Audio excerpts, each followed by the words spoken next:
I really like LAN, local apparent noon. Um, it is just when the sun is directly overhead you, when it's directly due north or due south of you. And the reason it's important is because when you take a sight of the sun at exactly noon, at exactly high noon, it will give you an automatic line of position, specifically a line of latitude. The If you take a shot of the sun at LAN, you probably can put a line of position down within like 3 minutes. It's incredibly fast and effective, and so it's very satisfying to do. But before you learn how to calculate LAN, you need to learn how to predict LAN, exactly what time it will be, because it won't happen at 12 o'clock at exactly 12 noon. It'll happen sometime around then. And before you can predict when LAN will happen, you have to understand what arc to time is. So arc to time, or timed arc, whatever you want it to be, is just saying how far will the sun move in a given period of time, and at what point in time will the sun be at a certain longitude. Theoretically, it's just GHA, right? It's just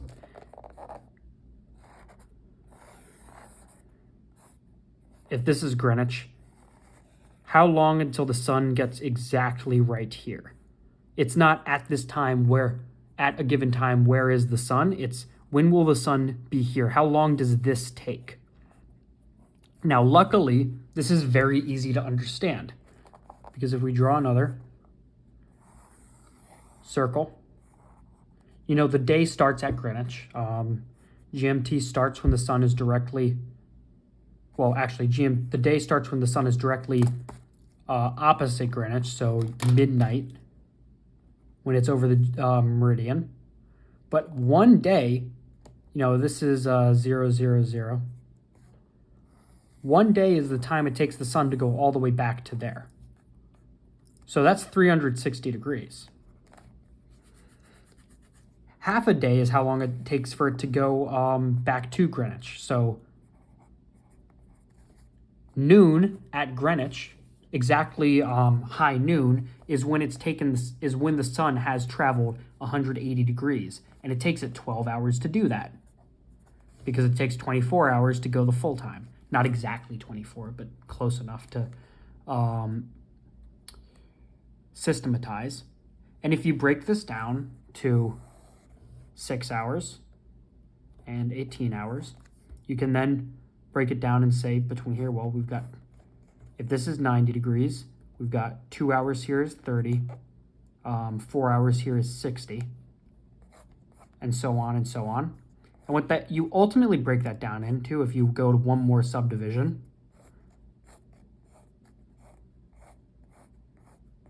so all the hands on the clock right there, 3, 5, is in 1 hour, the sun moves 15 degrees. It moves 15 degrees from midnight to 1, 15 from 1 to 2, 15 from 2 to 3, 3 to 4, 4 to 5, 5 to 6, and then that has all been 90 degrees right there. And that is why our time zones are set up in 15-degree increments. Time zone plus 1 hour is 15 degrees east of or west of Greenwich, meaning the sun is 1 hour away from being at noon when it is noon at Greenwich. So everything is offset by an hour because it's exactly 15 degrees away. Now, if we write that the sun moves 15 degrees an hour, we can break that down faster now and say not how far does the sun move in a half an hour, how far does the sun move in a minute, but what if we say how long does it take the sun to move 1 degree? Well, 15 an hour is 60 minutes. 15 is actually a quarter of 60. And what you work out in the end is that to go 1 degree, it takes 4 minutes. So the sun moves 1 whole degree every 4 minutes in the day. And with these two proportions here, the same proportion technically, you can now actually predict how long it will take the sun to move a given distance, or how far the sun will move in a certain amount of time. If you say, how long will it take the sun to move, let's say 33 degrees and 15 minutes of arc, specifically arc, how long will it take?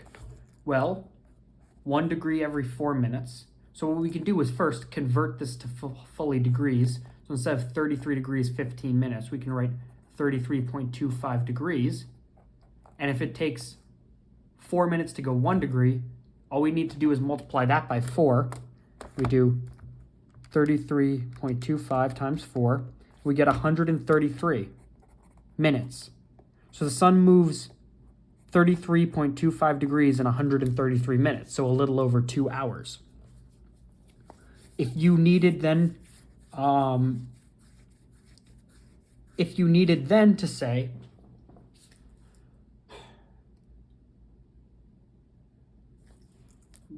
at what time will the sun be, let's make it simple, 60 degrees west of you,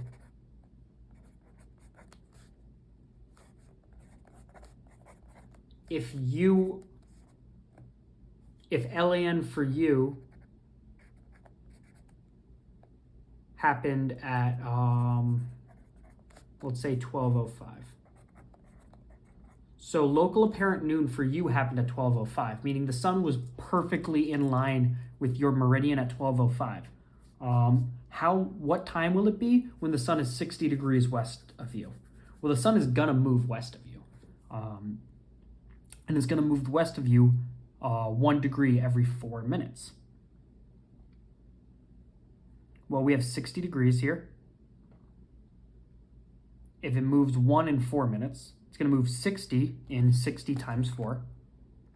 60 times 4 is 240, which, because I chose a really easy example, 240 minutes is 4 hours, because you do 240 divided by 6.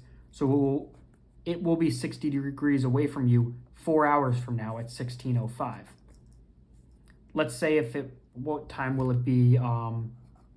07 degrees, 12 minutes away from you if LAN happened at 12:05. Well, you would do 12 divided by 60 plus 7, 0.2 plus 7, to get 7.2, which is the exact distance in degrees. You multiply it by 4, and you get 28.8.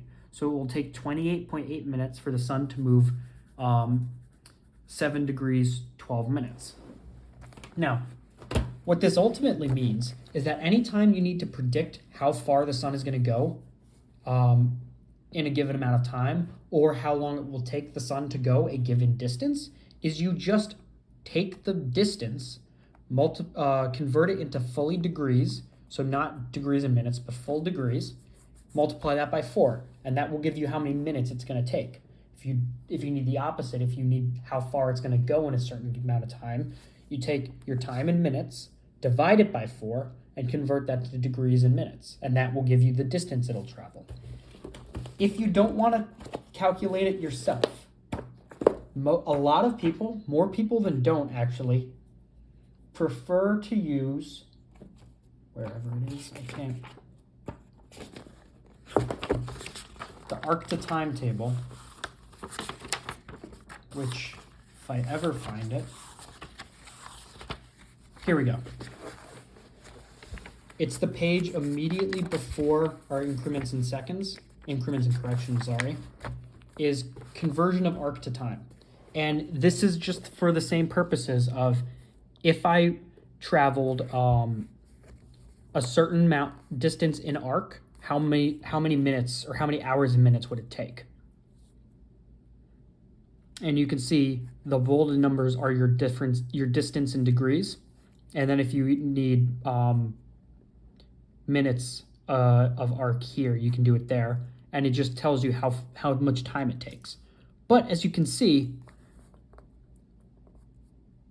1 degree, 4 minutes, 2 degrees, 8 minutes, 60 degrees, 4 hours, 0 minutes. Where is it? 180 degrees, 12 hours. 1 minute takes 4 seconds. 30 minutes takes 2 minutes of time. This entire table is just multiply this number by 4 and convert it to hours. Oh my God, has it been blurry that whole time? Okay, quick review. 1 degree, 4 minutes. 8 degrees, 32 minutes. 60 degrees, 4 hours, 0 minutes. It literally just multiplies this number by 4 and then converts it to degrees and minutes. This entire table is just this math problem, but written out for you. So if you prefer that, go ahead. But I don't think it's even necessary. You just take your arc, multiply it by 4, and that gives you the amount of time it's going to take the sun to move a certain distance.